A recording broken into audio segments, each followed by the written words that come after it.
So we will have this posted on the North Central website for future reference and for those who weren't able to make it today. And we'll also have some documents posted outlining what both breeders use for their calving process, okay? And I have one last disclaimer before turning it over to Cindy, Mark, and Jamie.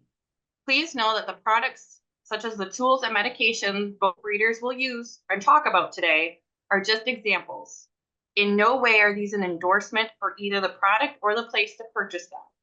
We encourage you to find what works best for you, your cattle, and your farming operation. And without further ado, I'm going to give permission to Mark and Jamie, if I can remember how.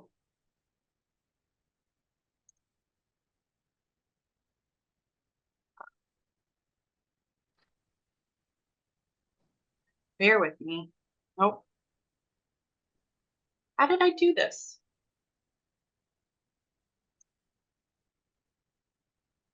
I think you have them. Their mute went off. If we just start talking, does it come up? Yeah, we see and hear you. I wanted them to be able to share their screen. They'll be able to do that as long as someone else isn't presenting. Okay. I think the other disclaimer that we want to make is neither Jamie and I or Cindy are veterinarians. So, you know, whenever we get into situations, we make sure we have built a good relationship with our veterinarian. That's very important. We do things with our veterinarian that we could probably do ourselves, but when they do come and do maintenance for us, that gives them maybe a little more incentive to come when we maybe have an emergency or something like that. So always important to develop a good relationship with your veterinarian, and then they know your cattle, start to know your cattle as well. So, but I'll let Cindy start. We have two very different ways of calving as far as wear and logistics, and I'll let Cindy talk about her pasture birthing, and then we'll talk about our pen calving. All right. Can everybody hear me? Yes. Okay. I put my bull out on the 4th of July so that I have calves starting in April 12th, and then it goes sometimes through June or July with some old cows. I have what is called a birthing pasture. It's a place where nobody can hide. I can see most of it from the road, but I do go out and check twice a day before calving. And then once I see something start to happen, then I go out every couple hours. I birth at this time trying to get ahead of the fly season. If I do have a winter storm come in April, end of April, I do have a birthing stall in the horse barn that I can bring an animal into to watch them. I try not to overfeed the cattle in this last trimester. They get good hay, but not the alfalfa or really rich feeds, because I don't want that calf to get too big in that trimester. I feed mineral tubs and blocks that have a selenium in them, because we have a selenium deficiency. Yeah, I start checking them more often as they get closer. And once the cow separates from the herd, then I'm out there every 2 hours for sure. Do you want me to talk about what I carry with me at this point? Sure. Tell us about what you keep on your four-wheeler. Okay, yeah, I run out there with a four-wheeler, and I have a basket where I keep my OB gloves. I have clean rags with me, iodine, calving chains and the handle to pull the chain. I have some grippy gloves that I use for grooming horses, but they're clean, grippy gloves in case I can just use my hands to pull. And I have bag balm in my basket. In my fridge, I keep Bozy. It's a selenium shot that I can give to the calves if they don't have a sucking reflex. I have syringes of mastitis treatment in oxytocin. And then on hand, I keep colostrum replacer, the tube feeder, bottles and nipples, Cydectin or Ivomac if it's fly season, syringes, a small gauge needles, and electrolytes, something like Jumpstart. And then I also have a portable head gate that I can take out to the pasture if I need to hold an animal and help it. And then I have the permanent head gate here at home, and always carry my cell phone with the vet's number. Thank you. Mark and Jamie, do you want to share what it's like for you? Your when and why and where? Sure. So, we start breeding probably mid-May, to early June. So we're looking for end of February, first part of March calves, and usually we go into April by the time everybody gets bred. And then we're trying to avoid flies, just like Cindy is. We're probably just a little further into winter, so we don't have flies. And then we're trying to avoid mud. That's a little bit of a crapshoot because right now we have a little bit of mud. But our dry lot, we start building a straw mound in the fall.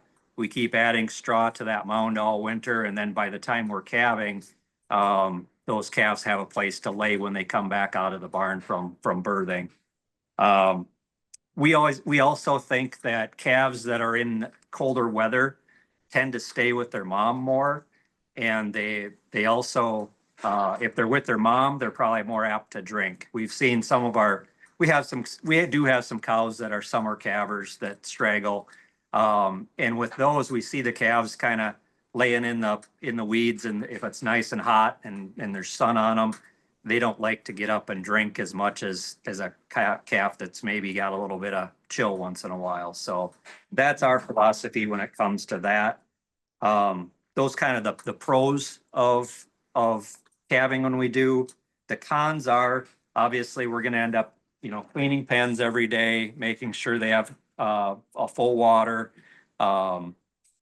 giving them some mineral in a bucket, and then so just kind of the everyday maintenance when we have them inside in a pen. Obviously, our cows need to be fairly tame if you're going to calve in a pen. But even with our cows that I know very well, I'm always when I go into the pen, I make sure I have a way back out, because you just never know with hormones and such, what might happen, and they may take offense to something, and you need a way out of there. So that's one thing with pens. The other drawback of doing pen calving is, depending on how long you have them in the pen, when they go back out with the herd, they have to reestablish pecking order. So that gets a little dicey. We can go into that a little more later, but we tend to keep the calves in, put the calves into a run in, and then let the cows out so they can do their thing without maybe knocking into calves or stepping on them. So that's kind of anything you want to add, Jamie? Mm-mm. Okay. And we can talk about, we kind of have a lineup of stuff we use as well, like Cindy listed, and we can look at that in a minute here. But I think we're gonna go into some of the signs of what you're looking for when you're getting close to calving. I'm full of amniotic fluid this morning because we have two cows that were due via ultrasound. We knew they were due this last Tuesday. They're still sitting here eating very happily in their pen. They're progressing, but not real fast. And then we had a cow, she's over in this pen right now. This morning she was out in our dry lot, and I had come out about 4 o'clock to check everybody. I went back in to eat some breakfast, and then I heard a cow bellowing, low moan, which you kind of know, you get to know those sounds. And I thought somebody calved then out in the dry lot. So I went out there, and our old cow Mimi had calved this morning. She's not due till next Friday. So even though you have a date marked on your calendar, they're going to do what they need to do. So the one thing we do when we bring them into the pens is we'll trim up their udder. We'll just use the clippers and kind of get any any hairballs off or trim up wherever we think we need to, maybe a little bit under the tail. Just to make sure that there's no hair clods there for the calf to suck on, because you'll find out calves will suck on anything that they can and not know it's not the teeth, so. Cindy, if you want to start describing what you look for, and we can kind of point it out on these cows that are in the pen waiting for to calves. Okay, well, I'm watching their sides. You'll see the calf drop on their stomach. They carry it up high, and then all of a sudden it'll drop down, and then their back end gets very sloppy. Mark will probably point out where the calf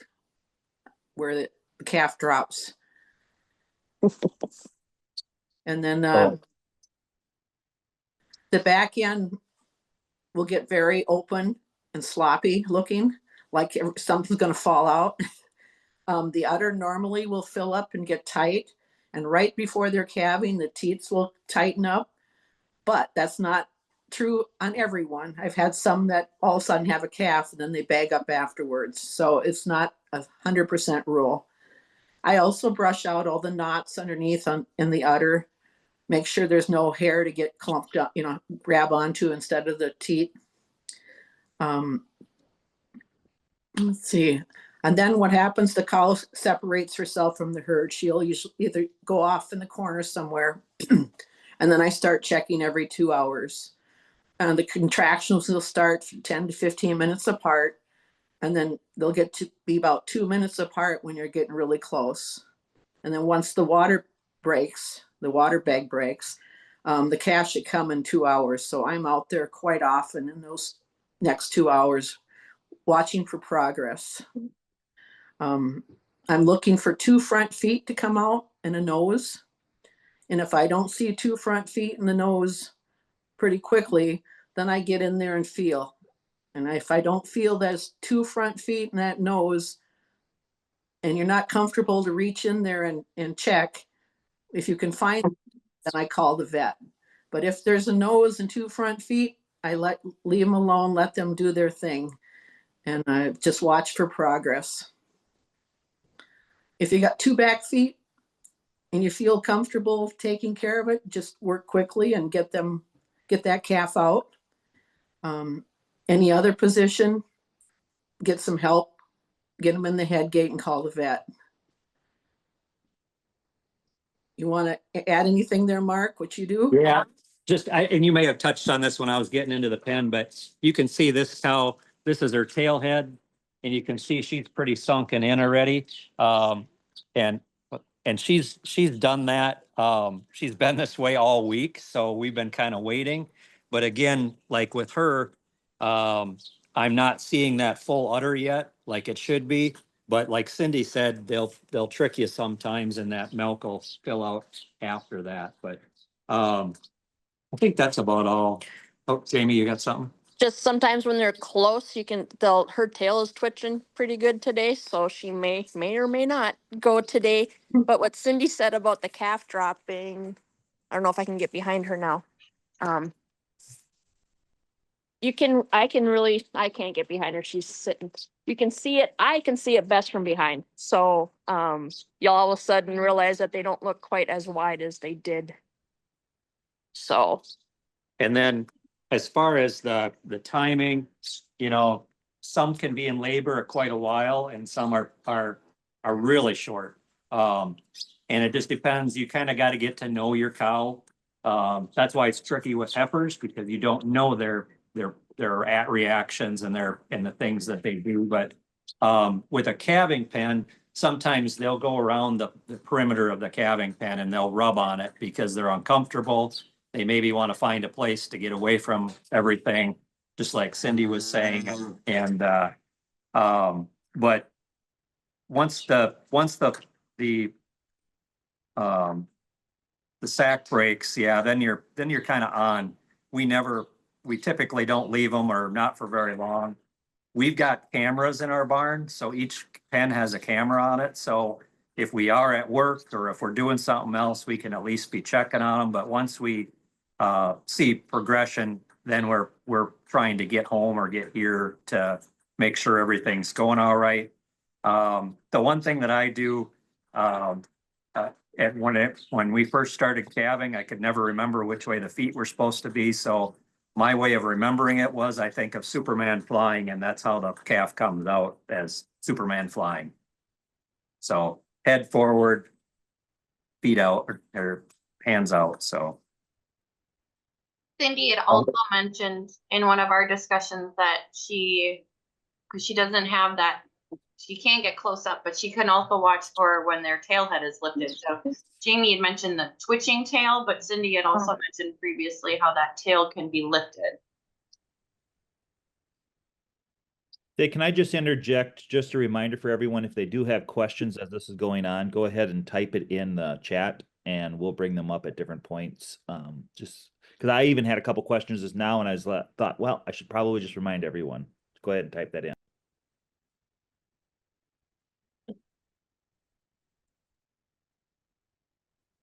So Cindy, what do you do when you see your cow is calving or you find the calf?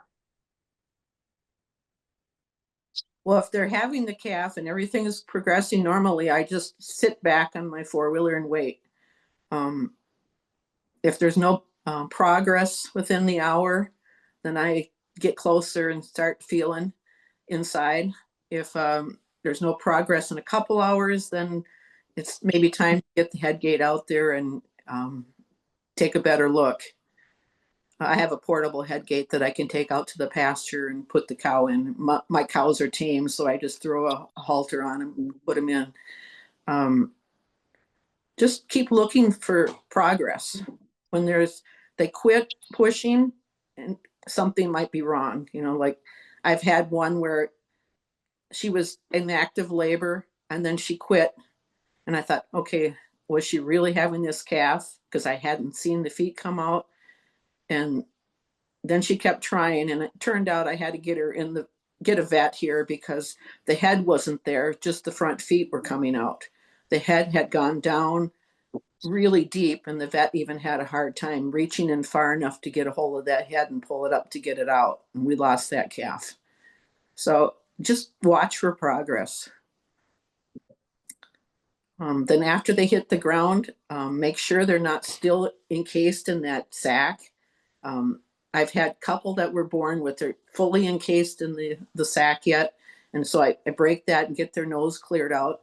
And then mom usually gets up and gets right there to clean it. But I make sure those nostrils are cleaned out and I get a breath out of the calf. If I don't get a breath, then I get them up on their stomach, their front feet underneath them and their back feet underneath them, and just kind of get them up in this position and then rub them really hard and keep everything, the air passage open, and get them breathing. If I have help, somebody can lift them up by the back legs and hang them. And you hang them for like 2 minutes or so to get those lungs to clear out and get them started. Thank goodness I haven't had to do that much.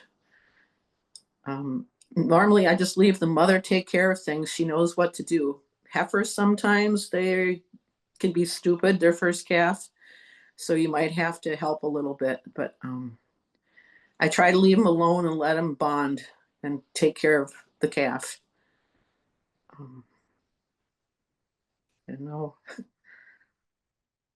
Breathing, let's see. Then they should get up and start nursing within the hour. If not, you need to help. And I'll go over some things that go wrong later. Let Mark add it here. Yeah, I don't have a whole lot to add other than if they've had a particularly hard birth, pushing a lot, I like to, if they don't get up, if the cow doesn't get up right away, I try and get her up. We've had one prolapse in all of our time. And one thing the vet said is sometimes if you can get them up right away, the gravity will take that uterus back into the cavity. So that's one thing that he said. And so I've kind of been more cognizant of that. If we do have a harder birth or longer birth. The other thing that we did see once or twice was, and usually with a harder birth, is sometimes the cow will get a pinched nerve and they kind of wobble on their back legs for a little bit, and they usually come out of it within a couple hours. But it's just something to watch out for, especially if you're pen calving, because you don't want the cow falling on the calf. That was the one thing we were concerned about. So those are a couple kind of odd things, but just things to be aware of. Other than that, same thing Cindy said, is making sure the airway's clear. And sometimes if the calf lands or comes out kind of in an odd position, we may maybe position that neck a little different to help the calf breathe a little better. And then the placenta should usually release immediately after the calf is born. But if it takes a day or so, they may need some antibiotics. I just make sure they do clean, which means the placenta has expelled from the cow.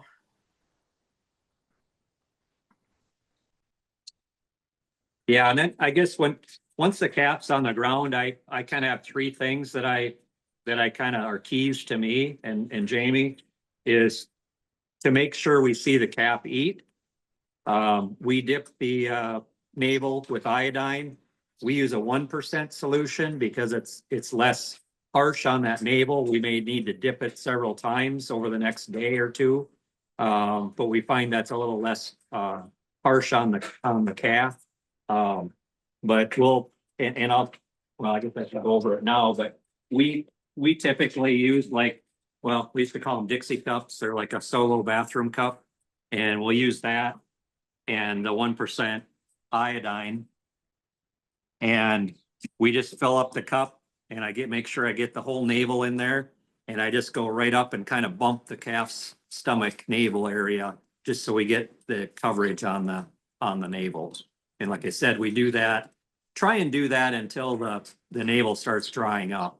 And you will get cows that will lick it and keep it wet all the time. And so you may have to do more iodine treatments, but that's kind of what we do there. The third thing we do, just like Cindy said, we make sure the cow cleans.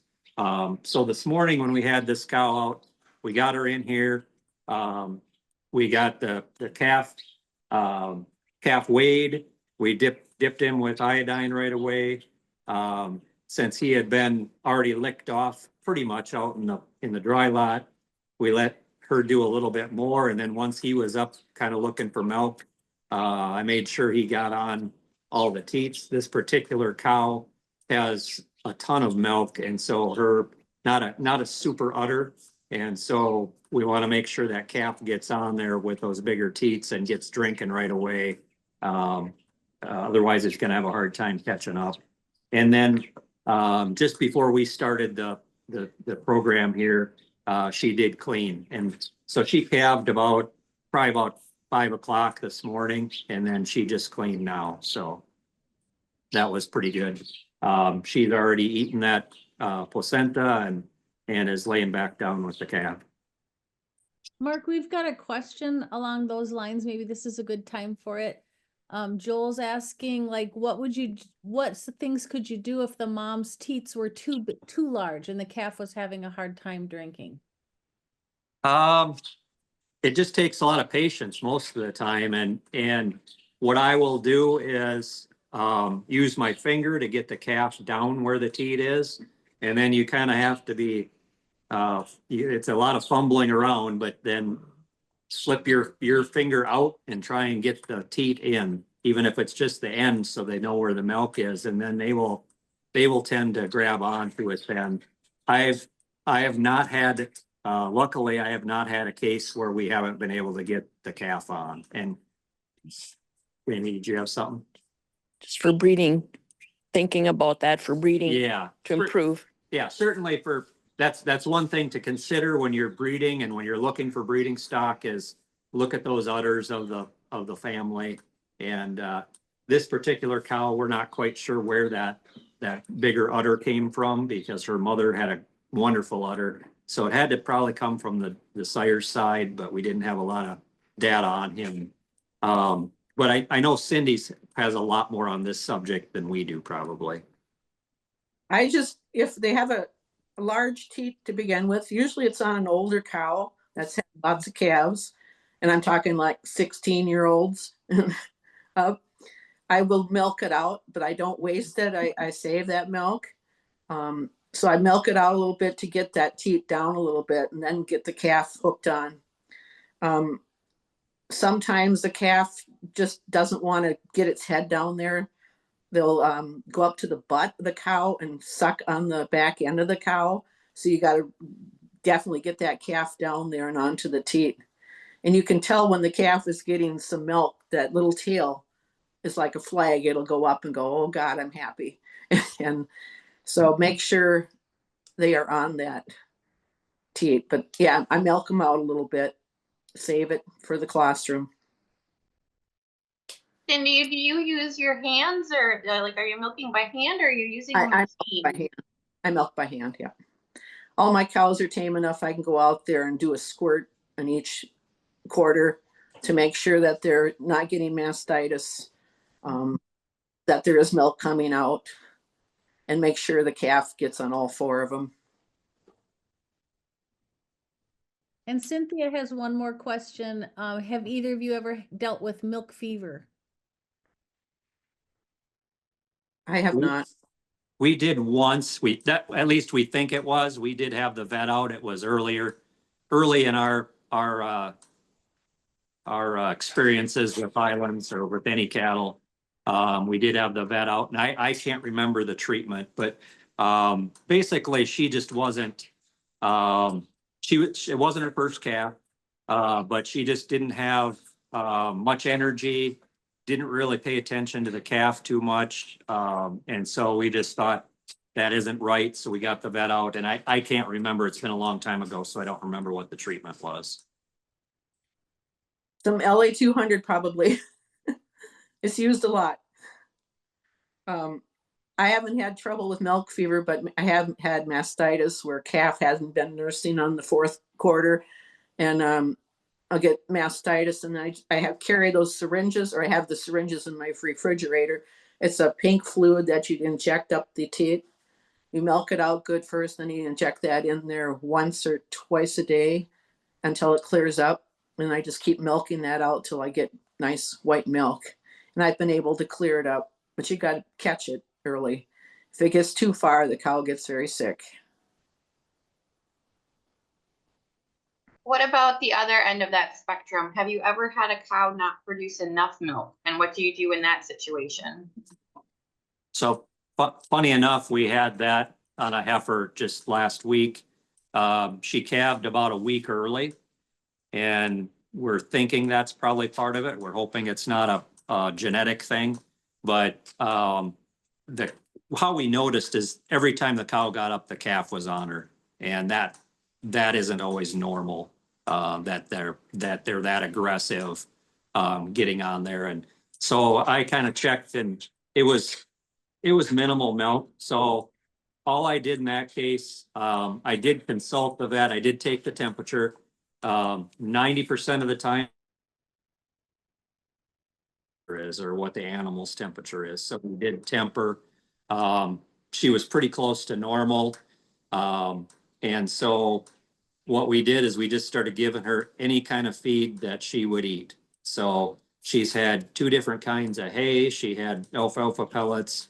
We don't do grain on our farm, so we do everything but. So we also had some, it's called chaff hay, which is basically kind of a baleage, and it has some probiotic in it.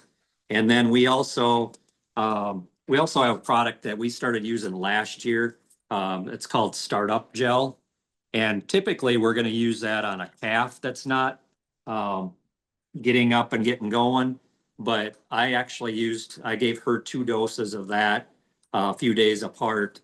And it's kind of a probiotic that gets their gut going and anything to stimulate her eating and drinking.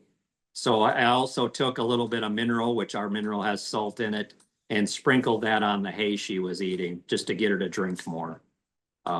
So that was things I've done. Cindy may have a lot better explanation there. I haven't had too much of a problem with that. I can think of 2 cases in the 40 years where I just added a bottle to their diet, kept them with the cow, but I went out there with a half bottle of milk replacer, left them drink that, and then they'd go to the cow.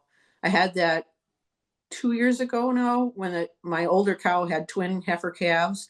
I noticed the calves were always hungry. They were, every time she got up, they were right there nursing, and they just were sucking constantly. So I figured something's up. She's not producing enough milk. So I bring a couple bottles out there, feed the calves, and then they'd finish off on mom. And that got them through. But that's how I handled it. And I, just to kind of follow up on, you know, day 2 type stuff that we look for, make sure that calf is still drinking. And then like Cindy said, and we do, is we make sure that calf's getting on all 4 teats. Sometimes they get right-handed or left-handed and always want to be on one side of the calf or cow. And so it's to the point where times I'll go out, if I see them get up to nurse, I'll beeline out there and I'll actually fold up with my hands. I'll fold up the teat that they want to eat on and kind of push them around to the other side and force them to eat on the other side. And it not only helps the calf out, they're getting more milk, but alleviates some stress on mom and avoids the mastitis thing. So the other things that we do kind of on day 2 or maybe even day 1, if it's early in the morning and at night, we may, since we're in pens and in the barn, we make sure we get the calf out of the pen as soon as we can and get them out walking. They'll probably just walk the first night, but then second night, they're usually tearing around the barn. And that helps them get anything out of their lungs, cough and get any fluid out of their lungs that they might have, so you don't get any kind of pneumonia setting in. Other than that, we make sure that both the cow and the calf can get at water. They're not going to probably drink much water. They may dip their nose in it. And then the other thing that we do, if need be, this time of year, it's not quite as bad, but if we start getting into fly season, probably the second day, we're going to clean the calf's butt off with a comb if we need to, get any kind of sticky colostrum poop off. And then we just take regular cheap Vaseline and we take a whole handful of that and we rub it on the calf's butt and under the tail. And what that does is when that calf has that sticky poop coming out, it helps that poop just to slide off. And it kind of depends on how friendly the mother is, whether she licks that Vaseline off or if she leaves it. And usually by day 2 or 3, they're kind of done cleaning their calf's butt. So that Vaseline comes in handy if you don't want that poop sticking in there. And that's what that poop sticking on there and it stays wet. That's what draws your flies in to get fly strike. So I don't know, Cindy, if you want to add anything to that. Only that if you are in fly season, be sure to go out and put at least 2 to 5 cc's of Ivomec or Cydectin on that calf after it's dry. That'll prevent that fly strike. If you can't get it on, turn off, that's the one that's going to get the fly strike. It's happened to me. So then it's a mess. You got to clean that up, wash all those maggots out of there, comb the area good, and be sure to check the navel because those maggots will get in that navel. And once they get up in the navel, it's bad. When we first started 43 years ago, our first calf got the maggots in it and it ate the calf away so fast. We weren't there. We were in the cities and our calves were here. My dad didn't know what to do. And so just watch. Fast. Cydectin or Ivomec, pour on their back as soon as they're dry. And I'll say too that we had one case of it, and it wasn't a brand new calf either. It was she was probably a month to 6 weeks, and she was over in a pasture at our other place that had pretty tall grass, and it was wet for about a week straight, maybe 10 days, not much sun. And it was on the north side of a grove, so the grass never dried out. And all of a sudden we couldn't find the calf. She had gone under a temporary wire. So we went looking and then we saw her flicking her tail around and we figured there must be some. luckily we caught it pretty quick. And what we did is we referenced Pat White's website. She has a lot of good information on her LEA White Farm. LEA White Farm. So she has a lot of good information there and had a good article on fly strike. And so we use that as our guide to figure out what to do with that case. And we got her healed up and didn't have any problems. Like I said, we caught it early, luckily. Can I back up just a little bit about colostrum? When that calf is born, they got to get that colostrum in them within the first couple hours. It's best for the mom to give them the colostrum. So make sure they are actually sucking on a tit and getting the milk. If they're not getting the colostrum from the cow, you need to give them a colostrum replacement. I carry this or keep these on hand. I also have milked out the cow and tube fed the calf to make sure it's getting the colostrum. You've got about, at 4 hours, you've lost 75% of the ability for that calf to absorb the colostrum into its system. And the colostrum is antibiotics. It also is a laxative and a gut stimulant. And it lasts several weeks until that calf develops its own immune system. So it's very important to get that colostrum into that calf. So watching that they get that first colostrum, make sure they get it. And it's best to use the colostrum from your farm because it has the antibodies from your area. But if you can't do that, use the packages that Mark and I have. So one thing that I just kind of stumbled on the other day, I was reading the packages a little closer, and there are some that are a complete colostrum replacement, and there's some that are a supplement. And if you read the supplement, it says you can make this into a replacer, but you need to use 4 of these. So we actually went and got the colostrum replacement as well. But if you think your calf got some, but maybe not enough, then you might be able to get by with the supplement. I don't know. I don't have a lot of experience with that. Like I said, we have tubed very few calves. We spend a lot of time to get that calf on. We've probably been pushing that limit of time with some of them before that starts closing up. I don't know if we've seen them be less disease resistant as a calf. Grown calf or cow, but. Just before we move on, I don't want to forget, I've got one more question on that fly season. The question from Scarlett is, for spring calves, should you be pouring anything on the calves, even if it's not peak fly season? So I'm thinking she's thinking maybe preventatively, even if you're not in peak season. I would say it doesn't hurt, but usually they won't get fly strike until you start seeing some flies.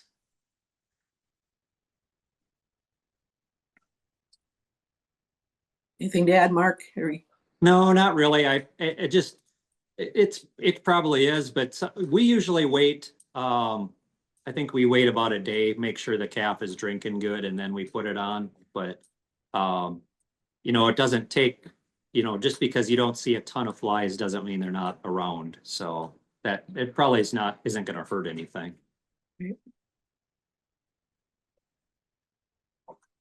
Okay, if the calf's not nursing, sometimes it's a real pain. I had one that took me 16 days to get on that cow. I milked the cow out twice a day, tried the bottle. It didn't have a suck reflex, so I had to use some Bozy to try to give it some selenium to see if that helped. I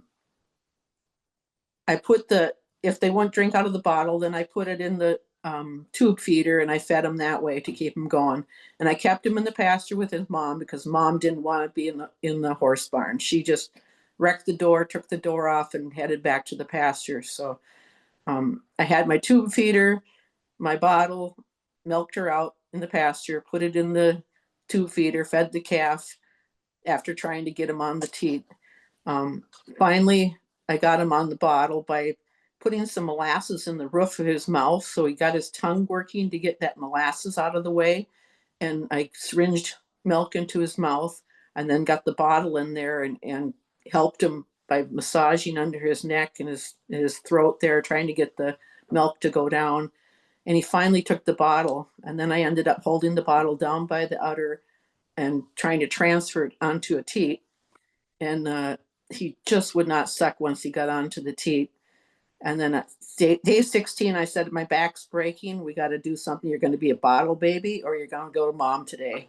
And that day he latched on and his little tail came up and did the flag thing. And I knew he was on his way. But I had to go out there a couple more times and just help him get a hold of the teat. And once he did that, he was on his own. Thank goodness.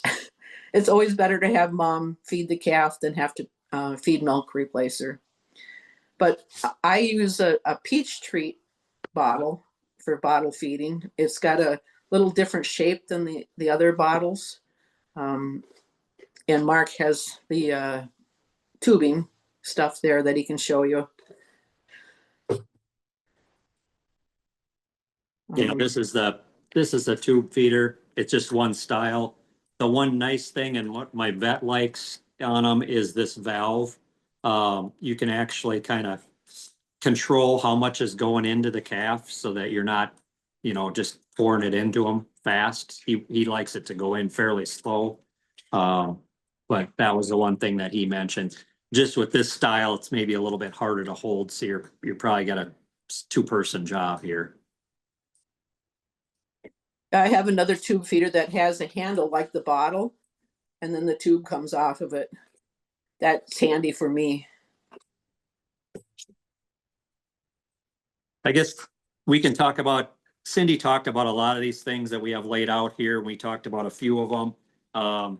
You can get some OB gloves. We just have some in a bag here. That's a longer sleeve glove that you can put on if you want to protect yourself or them. We always have some OB general lube around in case we need to go in and check something. This is another thing that we've used from time to time on udders that are really swelled up and tight where that cow is uncomfortable. It's a mint udder cream. One of our dairy friends told us about it. And what you do is you put it up high on the udder. You don't want it get it on the teats because you don't want the calf to not suck. But it just kind of relieves. It's a cooling sensation. Helps give the cow a little relief. And then as far as the OB chains that Cindy was talking about, we do have the chains. We'll tend to go for the straps first. We find them a little easier to use if they work. And then these are the handles that Cindy was talking about, because if you don't have anything to grab onto and you really need a good pull, you're going to need these triangular handles to hook in there. I will tell you that we've only used those handles probably twice in our calving. We had a lot less calves than Cindy has, but it was typically I guess both times it was heifers, and with a calf that was too big for probably for any cow really. And other than that, we've maybe had them on there just to put pressure on. If we think the cow is kind of giving up, we might just hook them on, and then just instead of pulling, we're just putting some pressure on there to keep the calf in place while that before the next contraction comes. So try to be as minimal interference as we can. Mm-hmm. I think that's all we had for other than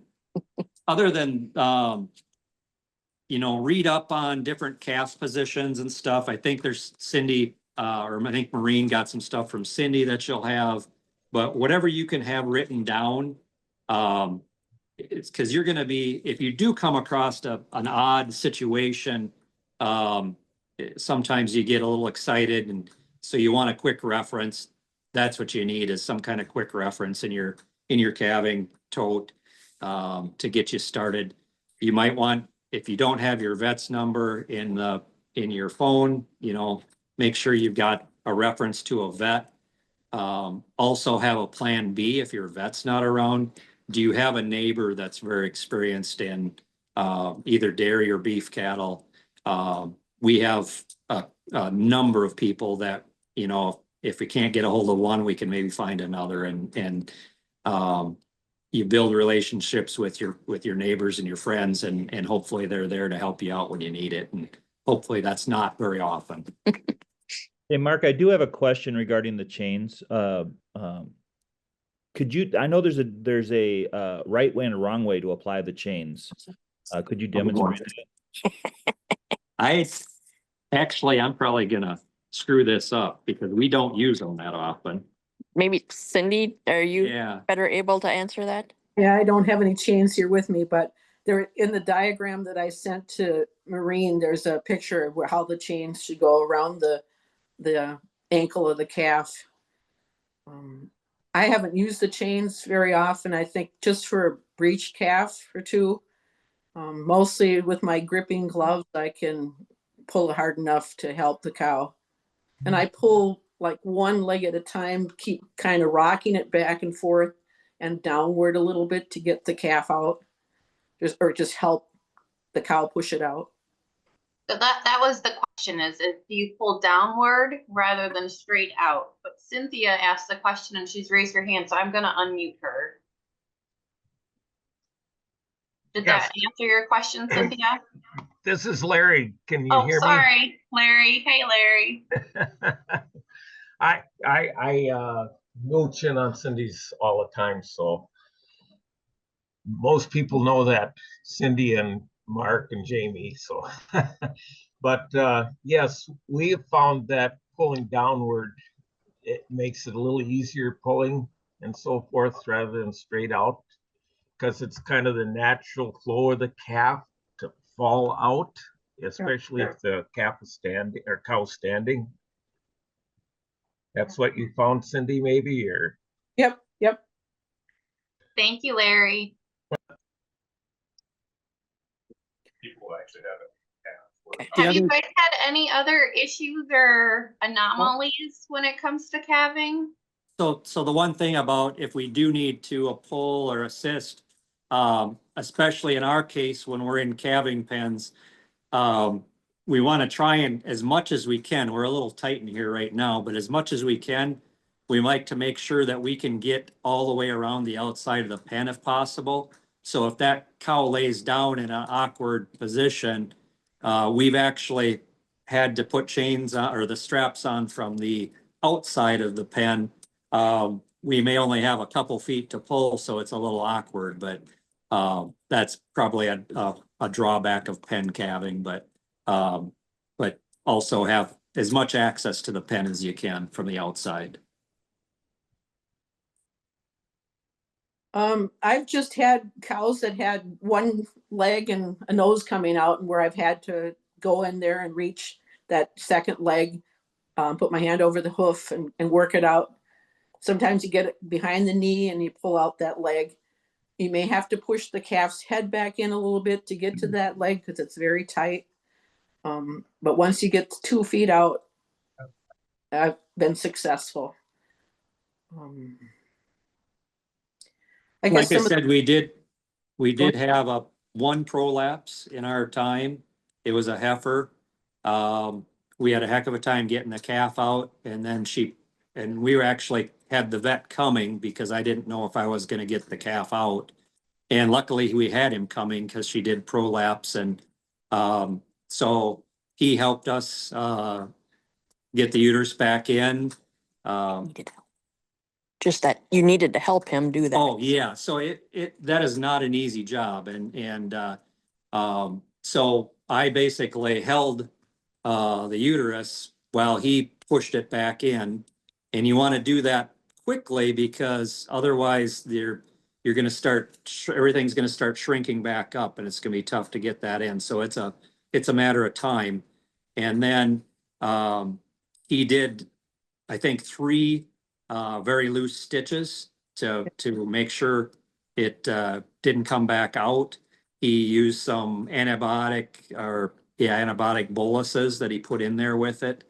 Yep. Because it was not clean necessarily when it went back in. Oh, And then, trying to think of what else, he probably gave her some antibiotic besides. I was certain that we'd never have a calf out of her again, and he said, oh yeah, it'll be fine. And she's actually one that's sitting over here. I think she's on her 4th or 5th calf now, and no problems, knock on wood, since. But that was, Cindy wanted stuff. yeah, that's about all I've got on that. Go ahead, Cindy. I was gonna say, we've had the same situation where we've had prolapsed uteruses a couple times. What I did was got her in the head gate, and then I started cleaning it before the vet came. You want to get it as clean as possible before it gets pushed back in, and keep it cool so it doesn't start to swell. If it starts to swell and gets dried out, it's really hard to get it back in. So keep it cool, so cool water, cleaning it at the same time, kind of holding it up and waiting for the vet to get there to push it back in. And they did the same thing, put stitches on, and I had to cut the stitches after so many days. And the cow had 7 more calves after that. So it's not a death sentence to the cow every time. It's if you wait too long and that uterus swells and gets too dried out, then you may have killed the cow. But How long do you both generally wait before intervening and starting to pull a calf? Point when you know you need to pull a calf. couple hours of progress. Yeah. If she's kind of given up, that's when we might have to get involved. Otherwise, I give her a chance to do everything she needs. Or if I think that she just needs a little help, then that's where I talked about just putting some pressure, some pulling pressure, but not really pulling. Yeah. So Wait for a contraction and then help ease it out. There was also another question from Joel. What brand head gate do you use for horned cattle? We have Well, preferred. yeah. I have an old one, but it opens up at the top so the horns can get through, and then you pull the handle down, and then it comes shut like a scissors. And then I have the new one that Roger had built for me, based on the Ritchie head gate from England, where the cow walks in, and Maureen's going to post a picture, I believe, on my head gate where they walk in and then the bar comes down behind the neck and captures the animal. And that one, I have them built a sling in it. So if you have to have the vet come, the sling underneath the cow helps hold the cow up. If he gives her an injection and she gets kind of wobbly, it'll help her keep on her feet so he can work on her and get the calf out. And that's based off to the Ritchie from England. And there is a distributor now in the United States that handles that head gate and sells it. I would say otherwise, we just have the normal preferred manual head gate. And I think we have a foremost too. We've just things we picked up over the years. For the most part, as long as they want to, they can work their way through that normal head gate. We've got an old ox that I think he's 54 inches tip to tip, and I think I've had him in there in the last couple of years. So, they will act like if they don't want to go in, they'll just keep their head straight and just bump the horns, and they'll act like they can't get through, but they can do it for the most part. Unless you've got some really odd shaped horns, that's possibly a problem, but. Okay, a couple other issues. Heifer calves, sometimes they won't know what to do with that calf. The calf will go to nurse, and the heifer will turn around and go, "What are you trying to do? Get away from me." So you may have to restrain the calf. Last year, I think it was, I had to throw a halter on and say, "Here, stand still a second." And the calf started nursing, she was fine. And then the next year she was fine after that. Another thing is twins. if you have a set of twins, sometimes the cow only wants to take one and she'll leave the other one behind in the pasture somewhere. So I end up picking up a calf, taking it to mom. So you just have to watch for that because they'll go off and leave one behind until they're about a week or so old where the calf will keep up quickly. I definitely can. Oop, yes, hang on, we got some feedback. Definitely have concur on that. We've had a couple, actually 3 sets of twins, and all of them have been late calvers. And so they're out in the pasture. And so I usually end up carrying one calf to get with the mom, because she thinks she's got her one calf and she thinks she's good to go. And so she's trucking out to the pasture and leaves the one that might be sitting in the weeds. So, but usually by 2 weeks, you're sitting pretty good and they're both know enough to follow, and she knows she's maybe figured out that she needs 2 of them in tow. And the last thing is retracted tendons. The calf comes out and they're walking on the knuckles, not getting their feet underneath them. If they get even a toe up on, get on their toes a little bit, I leave them alone. If they're really knuckled over, then I must end up massaging that joint and trying to stretch that joint. And I've even gone to the point where I've put a tube on there and wrapped it to keep them up on their toes for a few days, because with their weight, they will stretch out those tendons and get back on their feet. But you got to watch it if they're on their knuckles. You may have to help. Have you had any of those, Mark? No? Okay.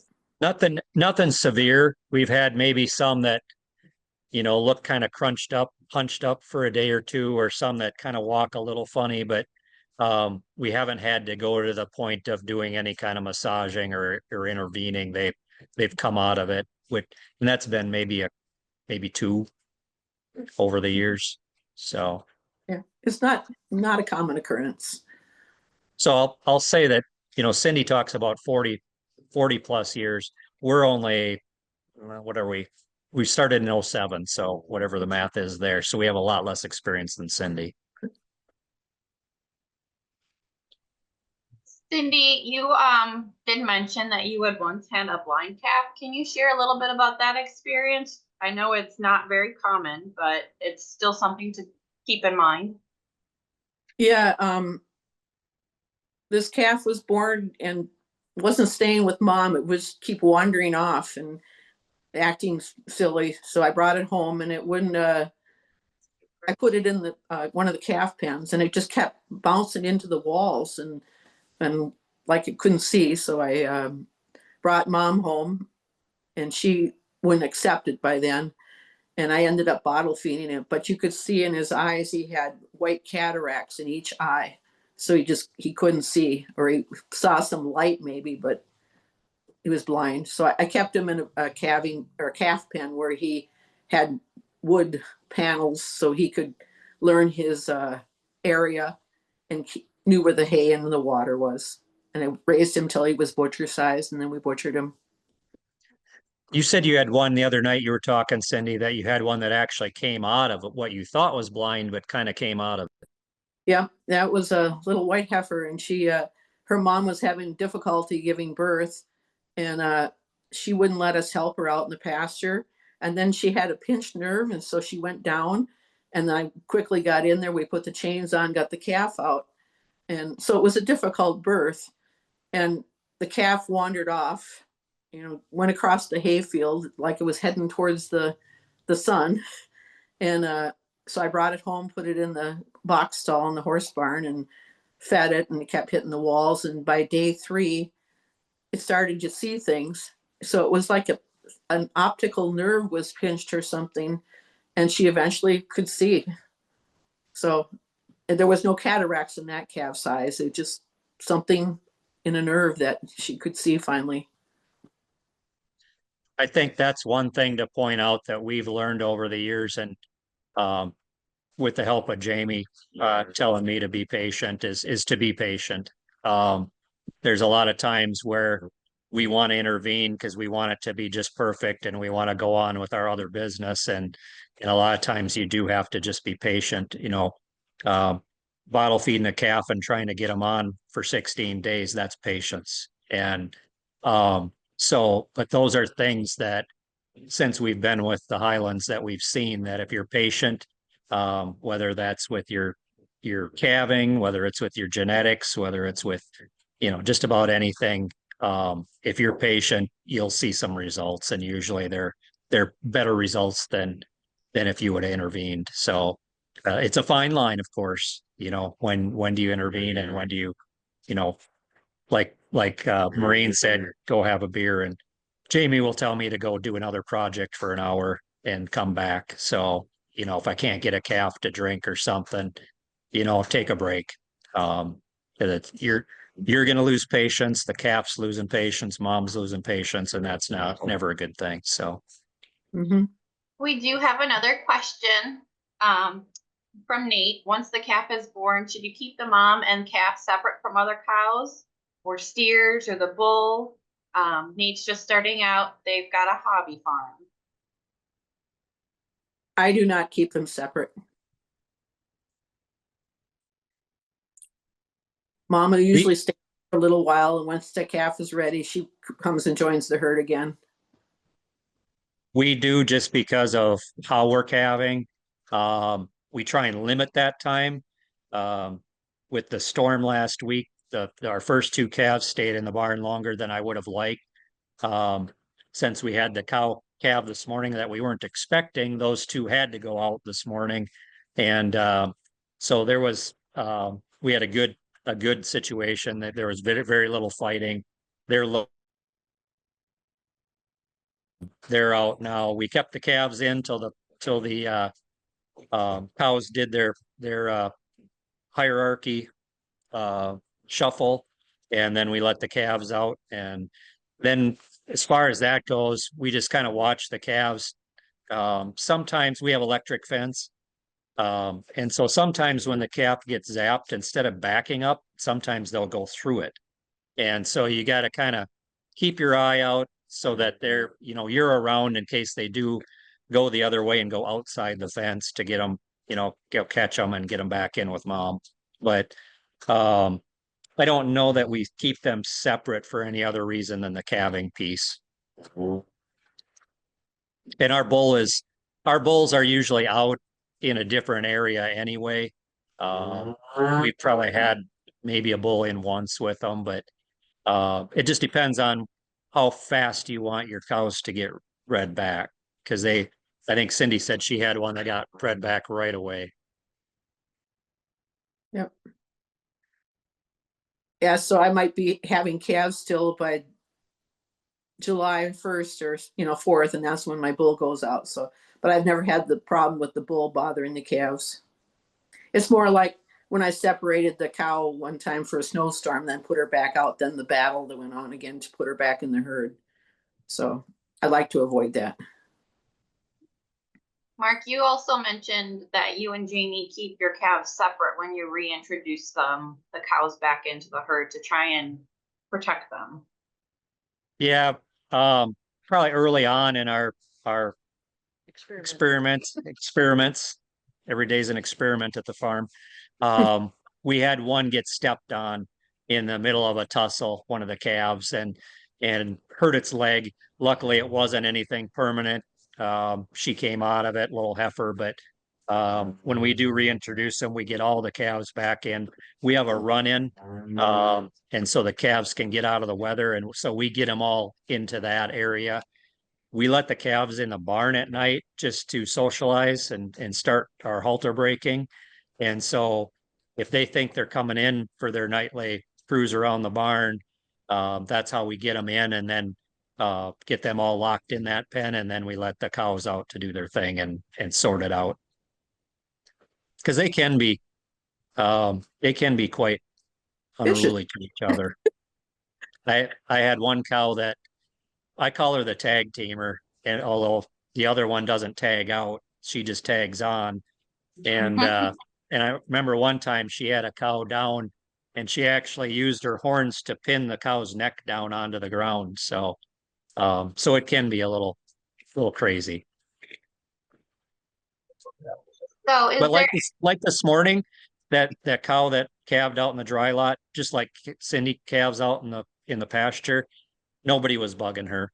Nobody was bugging the calf. They were like, well, she's doing her thing. We'll leave her alone. Mark and Cindy, thank you so much for your time today. I'm gonna ask if there's any other questions before I promote other North Central events. And I know that Cindy and Mark are both on Facebook and they are happy to answer any questions you may think of after today. They're great about responding. They're usually at other North Central events as well. So continue to reach out to them, or anybody, Michelle or I, can help you get in touch with them as well.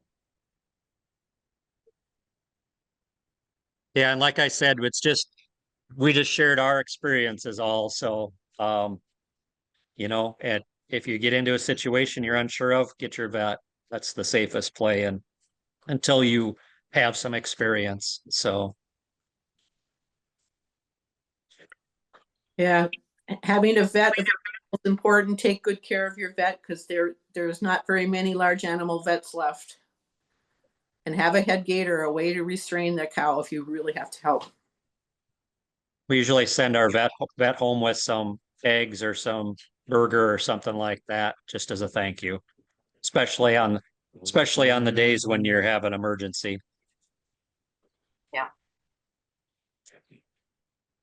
We will make sure to get Cindy Weideman of Schon, Boden Farm. Her contact information can be found at the North Central website. We'll also post that information on our website for the documents that we share about today's recording.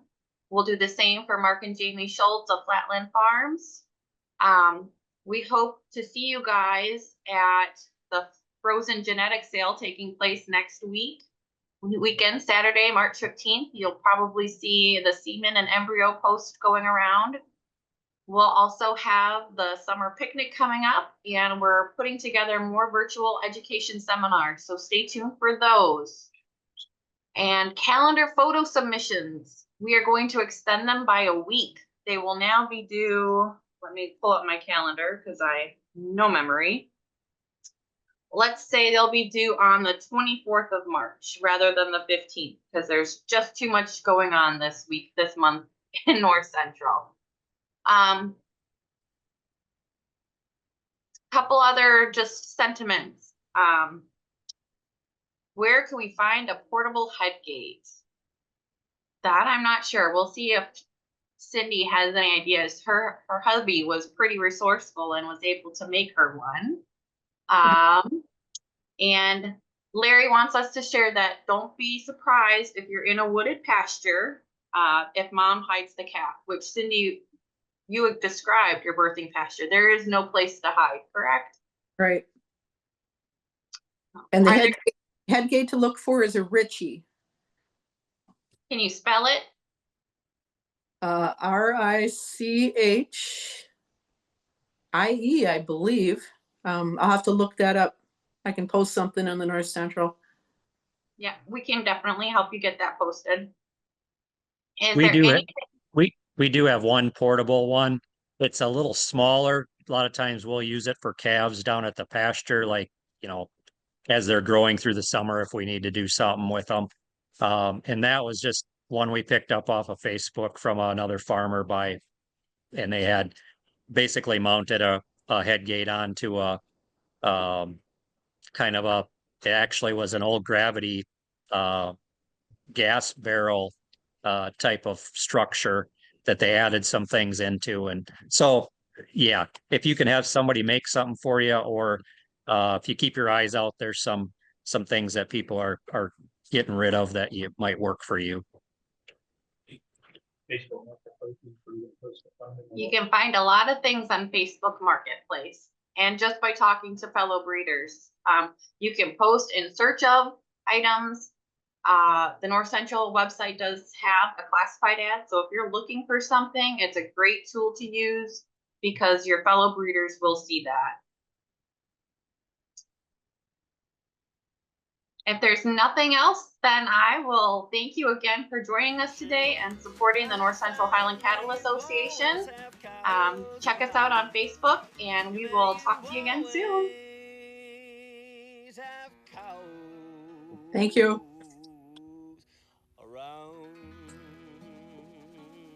Thank you. That was wonderful.